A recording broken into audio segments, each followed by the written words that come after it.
Good morning. ಒಂದು ಸಮೀಕ್ಷೆ ಪ್ರಕಾರ ಇವತ್ತಿನ ಗಂಡಸಿನ ಮನಸ್ಥಿತಿ ಹೇಗಿದೆ ಹೆಣ್ಣಿನ ಬಗ್ಗೆ ಅನ್ನೋದೊಂದು ವರದಿ ಬಂತು. 95% ಗಂಡಸು ಆಕಾರಗಳು ಅಂದ್ಕೋಬೇಕಷ್ಟೆ. ಅವರಿಗೆ ಎಂಥ ಹೆಣ್ಣು ಬೇಕು? ಇವತ್ತಿನ ವರದಿ ಪ್ರಕಾರ ಹೇಳ್ತಾ ಇದ್ದೀನಿ. ಅವಳು ನೌಕರಿ ಮಾಡ್ತಾ ಇರಬೇಕು, ಅದು ಗೌರ್ಮೆಂಟ್ ಜಾಬ್ ಮಾಡ್ತಾ ಇರಬೇಕು. ಆಕೆ ಕೂಡ ಸಂಬಳ ತರಬೇಕು. ಯಾವುದಾದ್ರೂ ಜಾಬ್ ಮಾಡಲಿ, ಆಕೆ ಅರ್ನಿಂಗ್ ಮಾಡಬೇಕು, ಸಂಬಳ ತರಬೇಕು. ಮನೆಯನ್ನು ಅವಳು ಸಹಿತ ನಿಭಾಯಿಸಬೇಕು. ಮನೆ ಕೆಲಸ, ಹೊರಗಿನ ಕೆಲಸ, ಮಕ್ಕಳ ವಾರ್ತೆಗಳೆಲ್ಲನೂ ಅವಳು ನಿಭಾಯಿಸಬೇಕು. ಅಂದರೆ ಒಂದು ಕತ್ತೆ ಥರ ಅವಳು ದುಡಿಬೇಕು ಅಂಥ ಹೆಣ್ಣು. ಮತ್ತು ನಿಷ್ಠೆ, ಪ್ರಾಮಾಣಿಕತೆ, ಬದ್ಧತೆ, ಕಮಿಟ್ಮೆಂಟ್ ಎಲ್ಲ ಅಂತೀವಲ್ಲ, ನಿಯತ್ತು ಇಲ್ಲದೆ ಹೋದರೂ ನಡೀತದೆ ನಮಗೆ. ಅವಳು ಏನಾದರೂ ಮಾಡ್ಕೊಂಡು ಹೋಗಲಿ ಹೊರಗಡೆ, ನನ್ನ ಮುಂದೆ ಬಂದು ನನ್ನ ಹೆಂಡತಿಯಾಗಿ ಇದ್ದರೆ ಸಾಕು. ಸುಖ ಕೊಟ್ಟು ಮನೆ ವಾರ್ತೆಯನ್ನು ನೋಡ್ಕೋಬೇಕಾಕೆ, ಮನೆ ಕೆಲಸ ಮಾಡಬೇಕು.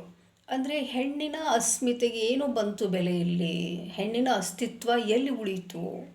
ಹೆಣ್ಣುಗಳು ನಾವು ವಿಚಾರ ಮಾಡಬೇಕಾಗ್ತದೆ. ಗಂಡಸು ನಾವು 95% ಗಂಡಸರು ಹಿಂಗೆ ವಿಚಾರ ಮಾಡ್ತಾರೆ ಅಂತಂದರೆ 95% ಹೆಣ್ಮಕ್ಳು ಈ ಅನ್ಯಾಯ, ಶೋಷಣೆ, ದೌರ್ಜನ್ಯಕ್ಕೆ ಒಳಗಾಗ್ತಾರೆ ಅಂತಾಯ್ತಲ್ಲ ಲೆಕ್ಕ.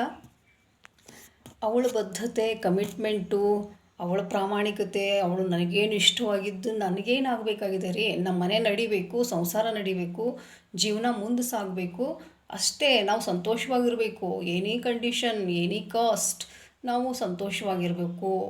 ಇಷ್ಟು ಮನಸ್ಥಿತಿಗೆ ಗಂಡಸರು ತಲುಪಿ ಆಗಿದೆ ಇವತ್ತು. ಹೆಣ್ಣು ಕೂಡ ಯಾವ ರೀತಿ ಚೇಂಜ್ ಆಗಿಬಿಟ್ಟಾಳೆ ಅಂತಂದರೆ, ಅವಳು ತನಗೆ ಏನು ಮನಸ್ಸಿಗೆ ಬರ್ತದೋ ಅದನ್ನು ಮಾಡೋದು. ಸ್ವಾತಂತ್ರ್ಯ ಅನುಭವಿಸ್ಬೇಕು ಅನ್ನೋ ಧಾವಂತಕ್ಕೆ ಬಿದ್ದು ಸ್ವೇಚ್ಛಾಚಾರದ ದಾರಿ ಹಿಡ್ದಾಳ. ಗಂಡನ ತಾಳಿಗೆ ಕಿಮ್ಮತ್ತಿಲ್ಲ, ಗಂಡ ಅನ್ನೋ ಪ್ರಾಣಿಗೆ ಅಷ್ಟು ಗೌರವ ಇಲ್ಲ.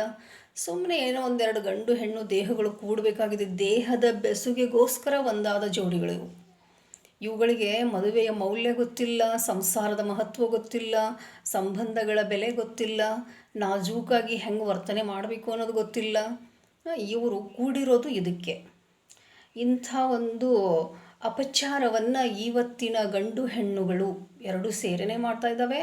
ಅಧಿಕವಾಗಿ ಗಂಡು ಮಾಡ್ತಾ ಇದೆ. ಇವತ್ತು ನಿಷ್ಠೆಯಿಂದ, ಪ್ರಾಮಾಣಿಕತೆಯಿಂದ, ನಿಯತ್ತಿನಿಂದ, ಬದ್ಧತೆಯಿಂದ ನಾನು ಗಂಡನೊಟ್ಟಿಗೆ ಸಂಸಾರ ಮಾಡ್ತೀನಿ ಅನ್ನೋ ಹೆಣ್ಣಿಗೆ ಕಿಮ್ಮತ್ತಿಲ್ಲ. ಅವಳನ್ನು ಒಂದು ಮನೆ ಕೆಲಸದಾಕೆ ಥರ, ಸ್ಲೇವರ್ ಅಂತಿರಲ್ಲ, ಹಾಗೆ ನೋಡ್ಕೋತದೆ ಈ ಪ್ರಪಂಚ. ನಮ್ಮ ಕೌಟುಂಬಿಕ ವ್ಯವಸ್ಥೆ ಇಷ್ಟೊಂದು ಕ್ರೂರವಾಗಿದೆ ಅಲ್ಲ. ಡೊಮ್ಯಾಸ್ಟಿಕ್ ಹ್ಯಾರಾಸ್ಮೆಂಟ್, ಈ ಹೆಣ್ಮಕ್ಳು ಅದರೊಳಗೆ ಹಾಕ್ಕೊಂಡು ಒದ್ದಾಡ್ತವೆ. ನಿಷ್ಠೆಯಿಂದ ಇರೋ ಹೆಣ್ಮಕ್ಳು, ಹಾಗೆಯೇ ನಿಷ್ಠೆಯಿಂದ ಇರೋ ಗಂಡಸರು ಕೂಡ ಒದ್ದಾಡ್ತಾರೆ.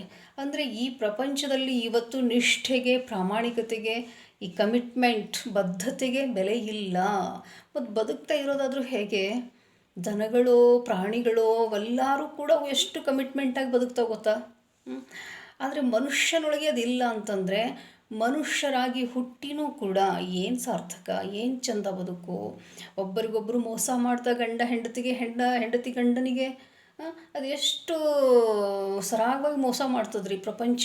ನೋಡ್ತಾ ಇದ್ದರೆ ದಿಗ್ಲಾಗ್ಲಿಕ್ಕದ. ಈಗಿನ ಹೆಂಗಸರು ಗಂಡಸರ ಸ್ಥಿತಿ ನೋಡಿದ್ರೆ ಹೆಂಗೆ ಅವರನ್ನು ಅವ್ರು ಕೊಲೆ ಮಾಡೋದು, ಇವ್ರು ಕೊಲೆ. ಓ ಮೈ ಗಾಡ್, ಹೇಸಿಗೆ ಬರುವಷ್ಟು ಆಗಿಬಿಟ್ಟಿದೆ ಈ ಸಾಮಾಜಿಕ ವ್ಯವಸ್ಥೆ ಇವತ್ತು.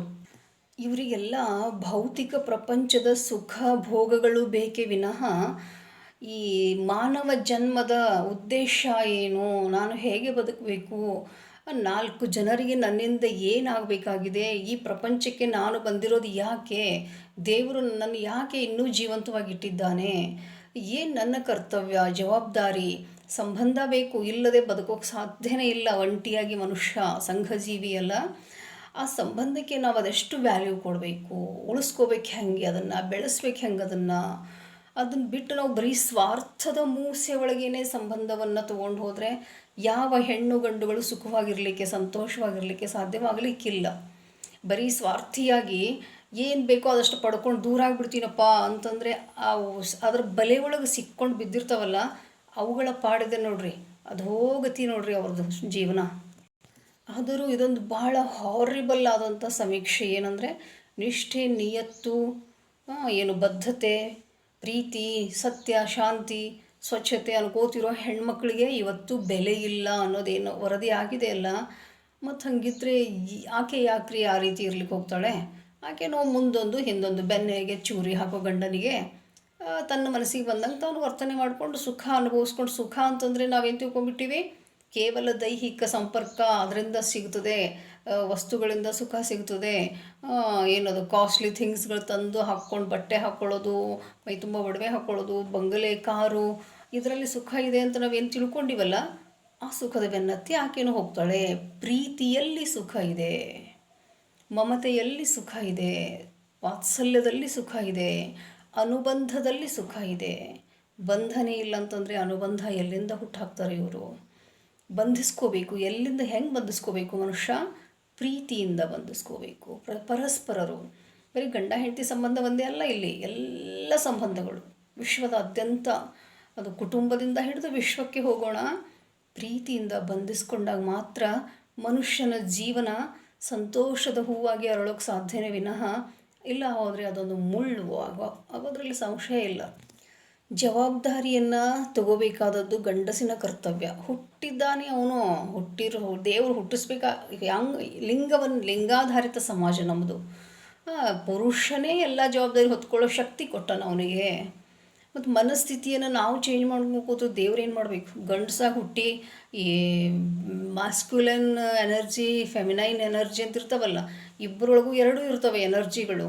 ಬಟ್ ಒಬ್ಬರೊಳಗೆ ಒಂದು ಜಾಸ್ತಿ ಇರ್ತದೆ, ಒಂದು ಸ್ವಲ್ಪ ಕಡಿಮೆ ಇರ್ತದೆ. ಇಬ್ಬರೊಳಗೂ ಗಂಡಸಾಗಿ ಹುಟ್ಟಿ ನಾನು ಫೆಮಿನೈನ್ ಎನರ್ಜಿನೇ ಜಾಸ್ತಿ ತೋರಿಸ್ಕೊತ ಹೋದರೆ, ಹೆಣ್ಣಾಗಿ ಹುಟ್ಟಿ ನಾನು ಮಾಸ್ಕ್ಯುಲೈನ್ ಎನರ್ಜಿನೇ ಜಾಸ್ತಿ ತೋರಿಸ್ಕೊಂಡು ಹೋಗ್ಬಿಟ್ರೆ, ನಾನು ಗಂಡಸಿನ ಥರನೇ ಇರ್ಲಿಕ್ಕೆ ಇಷ್ಟಪಡ್ತೀನಿ, ಗಂಡಸಿನ ಥರನೇ ಉಟ್ಕೊಳ್ಳೋದು, ತೊಟ್ಕೊಳ್ಳೋದು, ಇರೋ ರೀತಿ ರಿವಾಜ್ ಎಲ್ಲನೂ ನಾ ಹೆಣ್ಮಕ್ಳ ಥರನೇ ಇರ್ತೀನಿ ಅಂತ ಹೇಳಿದ್ದು, ಗಂಡಸಾಗಿ ಹುಟ್ಟಿ ಇದನ್ನು ಎಲ್ಲ ಅದು ಹೆಣ್ಣಿನ ಥರನೇ ಸೀರೆ ಉಟ್ಕೊಂಡೆ, ಡ್ರೆಸ್ ಹಾಕ್ಕೊಂಡೆ, ಬಳೆ ಉಟ್ಕೊಂಡೆ, ಅದು ತೊಟ್ಕೊಂಡೆ, ಇದು ಸ್ಟೈಲ್ ಮಾಡಿದೆ, ಅದು ಮಾಡ್ಕೊಂಡು ಹೋಗ್ಬಿಟ್ರೆ ಜವಾಬ್ದಾರಿಗಳನ್ನ ನಿಭಾಯಿಸೋರು ಯಾರು ಸಮಾಜದೊಳಗೆ?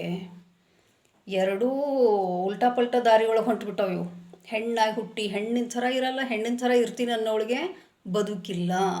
ಗಂಡ ಹುಟ್ಟಿ ಗಂಡಿಲ್ಲ, ಗಂಡಿನ ಥರ ಇರ್ತೀನಿ ಅನ್ನೋನಿಗೆ ಕಿಮ್ಮತ್ತಿಲ್ಲದ ಹೆಂಡತಿ ಒಬ್ಬಕ್ಕೆ ಸಿಕ್ಬಿಟ್ಟಿರ್ತಾಳೆ.